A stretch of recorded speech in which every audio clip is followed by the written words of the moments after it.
삼성전자 주주 여러분 반갑습니다. 한 주 장이 끝났습니다. 아마 삼성전자 차트를 계속 보고 계셨던 분들 중에는 속이 좀 답답한 분들도 많으실 거예요. 반도체는 호황이라 그러고 HBM은 물량이 부족하다 그러고 AI 데이터 센터 투자는 계속 커진다는데 막상 삼성전자 차트를 보고 있으면 마음처럼 시원하게 움직여주지 않을 때가 있잖아요. 올라가는 날에는 이제 제대로 가나 싶다가도 한번 흔들리면 또 불안해지고 좋은 뉴스가 계속 나오는데도 주가는 왜 이렇게 사람 마음을 들었다 놨다 하나 싶습니다. 특히 한 주를 마감하고 차트를 다시 보면 더 그래요. 반도체가 정말 좋은 게 맞나? 삼성전자 아직 더 기다려야 하나? 도대체 돈은 어디로 가고 있는 건가? 아마 이런 생각 한 번쯤은 해보셨을 겁니다. 근데요, 저는 여기서 삼성전자 차트만 계속 보고 있으면 오히려 지금 시장에서 벌어지는 큰 변화를 놓칠 수 있다고 봅니다. 돈이 없어진 게 아닐 수 있기 때문이에요. 삼성전자와 SK하이닉스 같은 반도체 대형주에서 시작된 기대가 HBM 장비로 움직이고 소재와 부품으로 번지고 첨단 패키징과 후공정을 지나 데이터 센터와 전력 인프라까지 이어질 수 있습니다. 그러니까 삼성전자 주가가 잠깐 답답하다고 해서 반도체 호황의 돈까지 멈췄다고 생각하면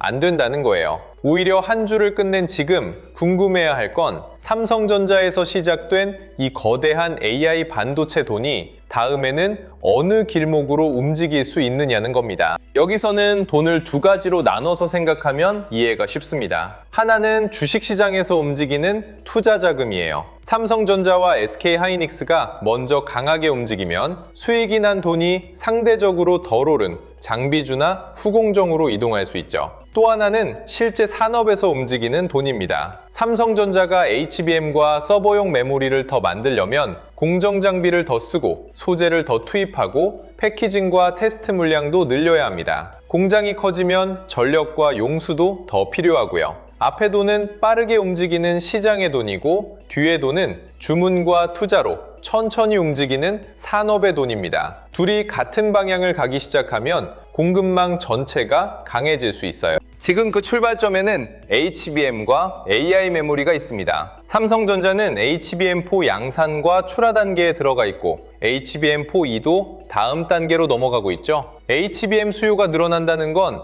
단순히 메모리 칩을 더 찍어낸다는 뜻으로 끝나지 않습니다. 웨이퍼 위에 회로를 만드는 공정부터 여러 개의 D램 다이를 쌓고 연결하는 과정, 열을 잡아주는 기술, 검사와 테스트까지 더 복잡해져요. HBM 세대가 올라갈수록 공정 난도는 더 높아지고 장비와 소재의 역할도 커집니다. 그래서 삼성전자의 HBM 매출이 커지는 흐름을 본다면 삼성전자 주가만 볼 게 아니라 이 물량을 실제 제품으로 만들어내는 과정에서 누가 이를 더 받는지도 같이 생각해야 합니다. 가장 먼저 연결되는 곳이 반도체 장비와 소재 및 부품입니다. 공장을 증설한다고 건물만 지으면 반도체가 나오는 게 아니잖아요. 증착하고, 식각하고, 세정하고, 검사하는 장비가 들어가야 하고 공정마다 필요한 소재와 부품도 계속 투입됩니다. 특히 미세 공정으로 갈수록 한 번의 공정이 복잡해지고 수율을 안정시키는 게 더 어려워져요. 삼성전자가 생산 능력을 늘리고 고부가 메모리 비중을 높이면 결국 장비 사용량과 공정 효율을 같이 끌어올려야 합니다. 그래서 삼성전자에서 대규모 투자 이야기가 나올 때 소부장 쪽이 같이 움직이는 겁니다. 대장주의 호황이 실제 주문으로 번지는 가장 가까운 길목 중 하나니까요. 그 다음에는 후공정과 첨단 패키징이 있습니다. HBM은 일반 메모리처럼 칩 하나를 만들어서 끝나는 제품이 아니에요. 여러 다이를 수직으로 쌓고 아주 촘촘하게 연결하고 그 과정에서 발생하는 열과 전력 문제까지 해결해야 합니다. GPU와 가까이 붙어야 하니까 패키징 기술의 중요성도 훨씬 커집니다. 이게 무슨 말이냐면요. HBM 출하량이 늘어날수록 전공정만 바빠지는 게 아니라 뒤에서 쌓고 붙이고 검사하는 과정도 같이 바빠질 수 있다는 겁니다. 삼성전자의 HBM4, HBM4E가 실제 고객 물량으로 커질수록 후공정과 패키징이 단순한 주변 산업이 아니라 AI 반도체의 병목을 풀어주는 핵심 영역으로 올라올 수 있어요.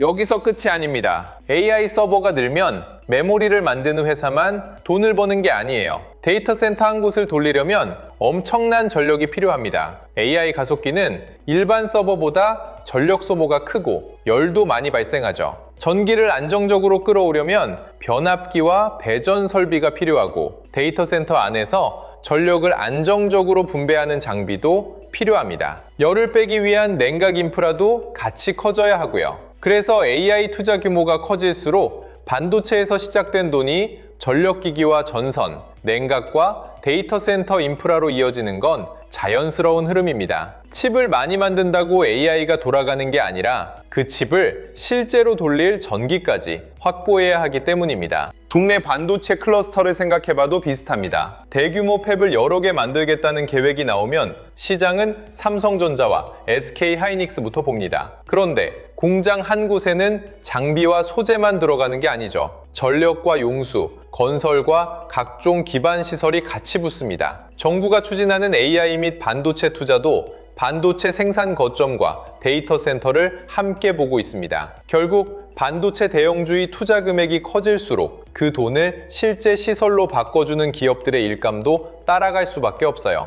그래서 앞으로의 AI 랠리를 대형 반도체 두 종목의 주가만으로 해석하면 돈이 이동하는 중간 길목을 상당 부분 놓칠 수 있습니다. 그리고 요즘 삼성전자의 차세대 메모리 기술을 보면 이 연결은 더 넓어질 가능성이 있습니다. AI가 학습에서 추론으로 넘어갈수록 단순히 HBM만 많이 필요한 게 아니거든요. 수많은 이용자가 실시간으로 데이터를 요청하면 저장하고 불러오는 속도도 중요해집니다. 그러면 서버용 D램과 기업용 SSD, 고성능 낸드까지 같이 역할이 커져요. 삼성전자가 최근 차세대 AI 메모리와 스토리지 기술을 계속 보여주는 것도 이런 흐름과 맞닿아 있습니다. 결국 HBM에서 시작한 돈이 D램과 낸드, 스토리지로 퍼지고 다시 그 생산을 바치는 장비와 소재로 이어질 수 있는 겁니다. 돈의 길이 한 줄이 아니라 여러 갈래가 되는 거죠. 그렇다고 소부장이나 후공정이라고 전부 같이 오른다고 생각하면 안 됩니다. 여기서 많이 헷갈립니다. 삼성전자가 돈을 쓰더라도 실제로 수주가 붙는 기업과 단순히 테마로 묶이는 기업은 다를 수 있어요. 장비를 납품해도 매출 인식 시점이 다르고 고객 비중에 따라 실적에 들어오는 크기도 다릅니다. 전력 인프라도 마찬가지예요. AI 데이터 센터 수요가 좋다는 이유만으로 모든 전력주가 같은 속도로 움직이지는 않습니다. 그래서 큰 지도를 먼저 그리고 그 안에서 실제 거래대금과 수급이 어디에 붙는지를 확인해야 해요. 산업의 논리와 주식시장의 돈이 만나는 곳을 찾는 게 핵심입니다. 특히 삼성전자가 잠깐 쉬는 구간에서는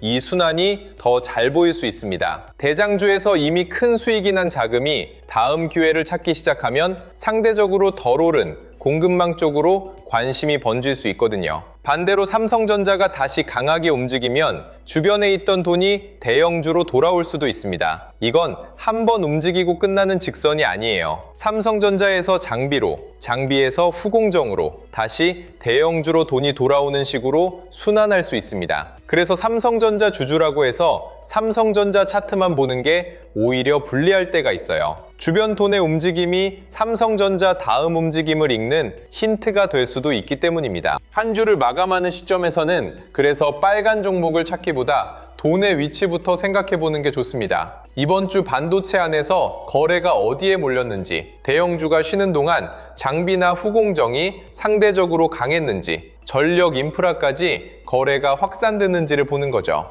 여기서 한 섹터가 움직였다고 바로 다음 주 주도주라고 단정할 필요는 없습니다. 다만 삼성전자 안에만 있던 관심이 공급망으로 번지기 시작했다면 그건 기억해둘 만한 변화예요. 주말 동안 뉴스를 더 많이 읽는 것보다 어떤 섹터에 돈이 붙기 시작했는지 지도를 그려놓는 게 다음 장을 준비할 때 훨씬 실용적일 수 있습니다. 주말은 오히려 이런 흐름을 정리하기 좋은 시간입니다. 장이 열려 있을 때는 가격이 계속 움직이니까 생각보다 마음이 급해지잖아요. 장이 멈춘 뒤에는 삼성전자만 다시 들여다보기보다 이번 주에 거래 대금이 살아난 반도체 영역이 어디였는지, 대형주가 흔들렸는데도 버틴 공급망은 어디였는지 차분하게 비교해 볼 수 있습니다. 다음 장에서 바로 살 종목을 고르는 게 아니라 어떤 돈이 살아있었는지를 미리 알고 들어가는 거예요. 그러면 장이 다시 열렸을 때 처음 보는 급등을 쫓는 것보다 훨씬 여유가 생깁니다. 삼성전자를 보유한 분에게도 이 관점은 도움이 됩니다. 삼성전자가 답답하다고 다른 종목으로 갈아타라는 이야기가 아니에요.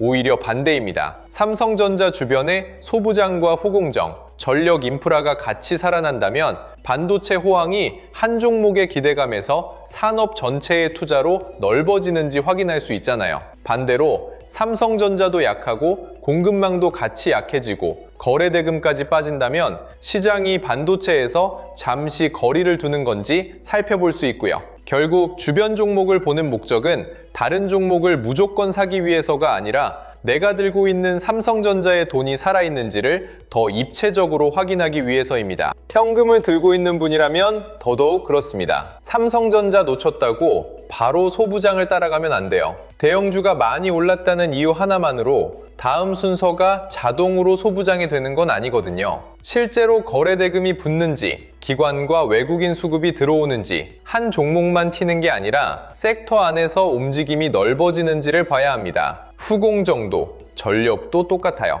돈이 이동한다는 이야기는 기사에서 연결고리가 있다는 뜻이 아니라 실제 시장에서 여러 종목이 동시에 반응하기 시작한다는 뜻에 더 가깝습니다. 그래서 다음 순서를 맞히려 하기보다 돈이 이동했다는 증거가 생기는지를 확인하는 쪽이 낫습니다. 여기까지 보면 이번 반도체 호황에서 정말 중요한 게 뭔지 조금 선명해집니다. 삼성전자 하나의 목표 주가를 맞히는 게 전부가 아니에요. 삼성전자에서 시작된 AI 메모리 투자와 기대가 어느 공급망으로 흘러가고 그중 어디에 실제 시장에 돈까지 붙는지를 계속 따라가는 게 중요합니다. 특히 대형주가 쉬는 구간에서는 이 변화가 생각보다 빨라요. 장비가 먼저 움직였다가 후공정으로 넘어가고 전력기기가 갑자기 강해지는 동안 삼성전자만 보고 있으면 왜 시장이 저쪽에서 뜨거워지는지 뒤늦게 알게 됩니다. 그리고 뒤늦게 알게 되는 순간 사람 마음은 또 급해집니다. 이미 오른 곳을 따라가고 싶어지니까요.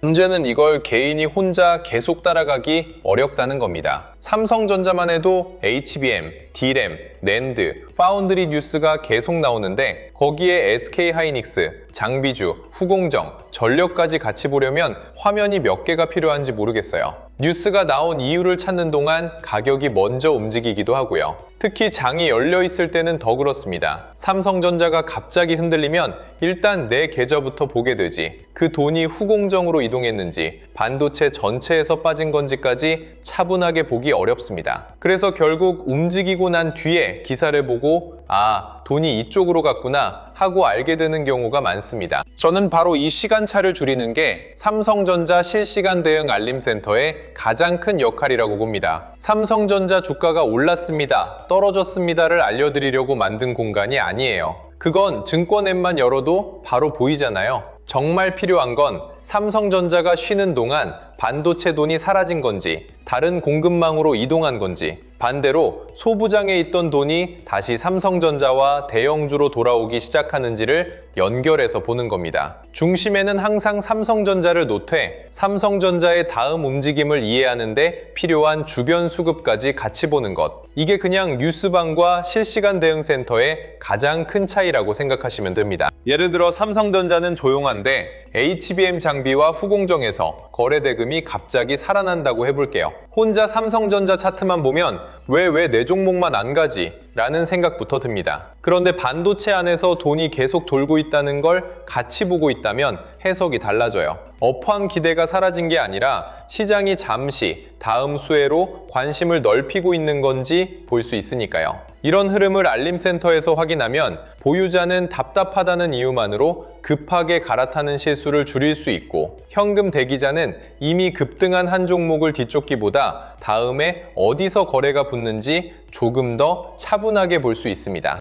반대로 소부장과 후공정이 먼저 달리다가 거래가 줄고 삼성전자와 SK하이닉스 쪽으로 다시 큰 돈이 붙는 장면이 나올 수도 있습니다. 이때는 또 이야기가 달라지죠. 시장이 반도체를 버린 게 아니라 중심을 다시 대형주 쪽으로 옮기고 있을 수 있으니까요. 이런 순환은 뉴스 하나로 설명하기 어렵습니다. 가격과 거래대금, 외국인 및 기관 수급, 섹터의 동반 움직임을 같이 봐야 해요. 알림센터를 활용하는 이유가 바로 여기 있습니다. 누가 다음 상한가를 맞춰주는 게 아니라 삼성전자 주주가 시장의 돈이 어느 쪽으로 옮겨가는지를 놓치지 않고 자기 포지션을 판단할 수 있도록 기준을 잡는 겁니다. 전력 인프라가 움직일 때도 그냥 전력주가 좋다고 끝내면 아쉽습니다. 왜 돈이 그쪽으로 가는지를 삼성전자와 연결해서 봐야 해요. 반도체 공장이 늘고 AI 데이터 센터가 커지면 결국 전력 수요가 늘어납니다. 그러면 시장은 변압기와 배전,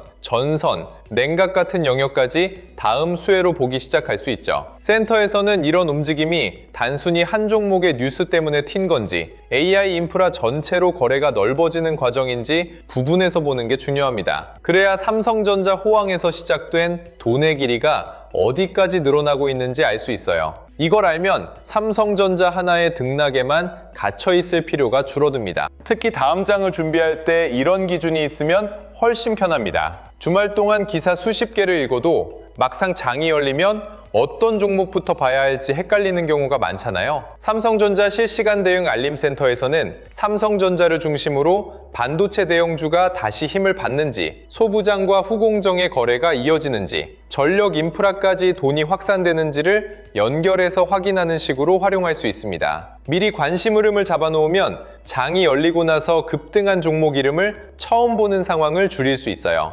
어떤 섹터가 먼저 반응하는지 알고 보는 것과 아무 준비 없이 가격만 따라가는 건 실제 체감이 꽤 다릅니다. 보유자에게는 또 다른 장점이 있습니다. 삼성전자가 잠깐 쉬어갈 때마다 이제 끝났나? 라고 흔들리지 않고 주변 반도체의 온도를 같이 볼 수 있다는 거예요. HBM 장비와 후공정이 살아있고 외국인 돈도 반도체 안에서 순환한다면 삼성전자의 짧은 조정을 업황 전체의 붕괴로 착각할 필요가 줄어듭니다. 반대로 주변 수급까지 같이 식는다면 그때는 경계할 이유가 생기겠죠. 결국 알림센터가 주는 가치는 무조건 버티라는 확신이 아닙니다. 지금 삼성전자 주변에 돈이 살아있는지 아닌지를 확인해서 보유 결정을 감정이 아니라 시장 흐름과 연결할 수 있게 만드는 데 있습니다. 현금 대기자에게는 타이밍을 조금 더 천천히 고를 수 있다는 장점이 있습니다. 대형주가 올랐다고 뒤늦게 따라가고 소부장이 오르면 또 그쪽을 따라가는 식으로 움직이면 항상 돈보다 한 박자 늦게 됩니다. 그런데 돈의 흐름을 삼성전자에서 시작해서 공급망 전체로 보고 있으면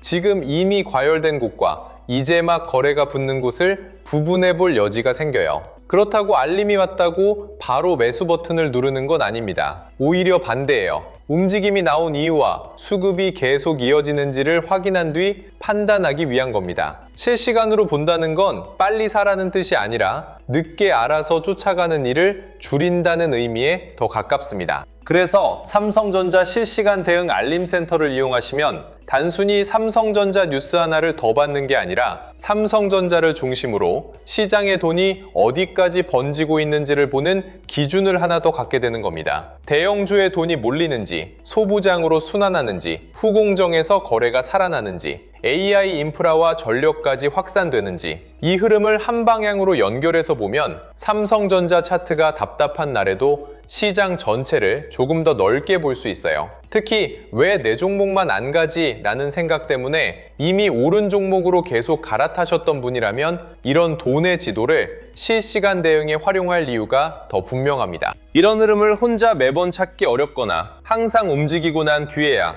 어디로 돈이 갔는지 알게 됐던 분들을 위해 영상 아래 더보기란에 삼성전자 실시간 대응 알림센터 공식 신청 페이지를 열어두었습니다. 삼성전자를 보유하고 계신 분도 좋고 현금을 들고 다음 반도체 기회를 기다리는 분도 좋습니다. 들어오셔서 무조건 종목 하나를 받아가겠다는 생각보다 삼성전자에서 시작된 돈이 어디로 이동하고 다시 어디로 돌아오는지 그 그림을 실제 대응에 어떻게 붙이는지 확인해 보셨으면 합니다. 좋은 산업을 알고도 타이밍 때문에 계속 놓쳤다면 이 차이가 생각보다 크게 느껴질 수 있습니다. 한 주 동안 삼성전자 차트를 보면서 답답했던 분들이라면 주말에는 차트에서 잠깐 눈을 떼고 이 큰 지도를 한번 떠올려 보세요. 삼성전자와 SK하이닉스에서 시작된 AI 메모리 호황이 장비와 소재를 지나고 HBM을 쌓고 검사하는 후공정으로 이어지고 데이터 센터를 움직이는 전력과 냉각 인프라까지 연결됩니다. 주식시장의 돈은 그 사이를 훨씬 빠르게 돌아다닐 수 있고요. 삼성전자 하나가 쉬었다고 이 돈의 길 전체가 사라지는 건 아닙니다. 오히려 어디에서 거래가 살아나는지를 보면